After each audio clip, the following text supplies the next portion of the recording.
Aloha and welcome to Hawaii Vacation News for the week of October 13th, 2008. I'm Sandra Sagisi, and this news is brought to you by Hawaii-Aloha.com in Hawaii, Hawaii's experts.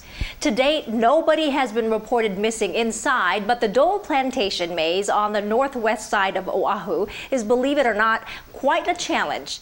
Plan on spending up to an hour there if you want to wander through. The Dole Maze has reclaimed the Guinness World Record for the largest maze made of hedges along, following the addition of 37,000 square feet. During the month of October, Dole is donating 5% of certain purchases at the plantation to local schools. Those purchases include admission to the maze, the Pineapple Express train, and the plantation garden tour, as well as sales of food items from the plantation store all qualify.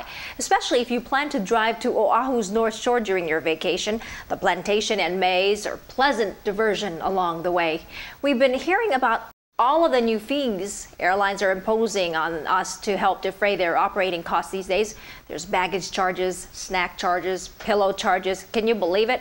Online reservation charges. But it's refreshing to learn that Hawaiian Airlines and a few other carriers are doing some things on their own to cut costs. Hawaiian is power washing its jet engines more frequently, and that reduces the cruising speed on its long-haul flights.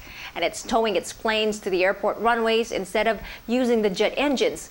The airline also announced that it plans to invest $10 million to purchase 8 winglets, fin-like attachments for its long-haul aircraft that will save more than 2 million gallons of jet fuel each year.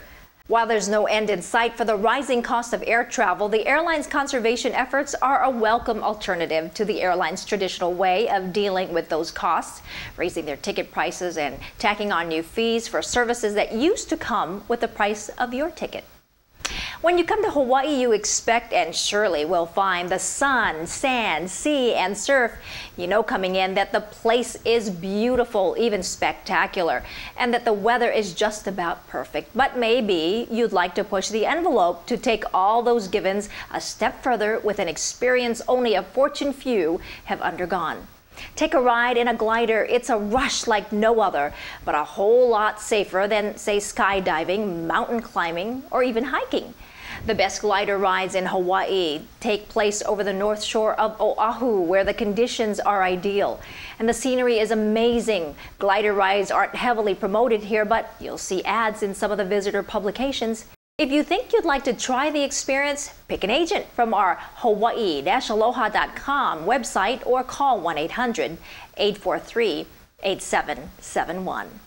Back in the summer, we reported that the demise of the Falls of Clyde, the only surviving iron-hulled, 4-mast, full-rigged ship, had the only surviving sail-driven oil tanker in the world. It's been a museum moored at Pier 7 in Honolulu Harbor as part of the Hawaii Maritime Center. Without millions of dollars needed to save it, the ship was to be sunk 15 miles off Honolulu Harbor, and we jokingly suggested that you might consider kicking in for the cause. Well, the Falls of Clyde has been rescued, given to a community group that plans to restore it as an educational facility and tourist destination. The Friends of the Falls of Clyde will try to raise about $2 million for initial repairs and a study on all the work needed to restore the vessel so it can be reopened to the public. It may take years, but Hawaii vacationers will once again be able to visit a unique historical attraction and educational center. Well, that does it for Hawaii Vacation News this week. Tune in again next week for more news. For back episodes and links, go to our website at Hawaii-Aloha.com. Until next time, mahalo and aloha. I'm Sandra Sagisi.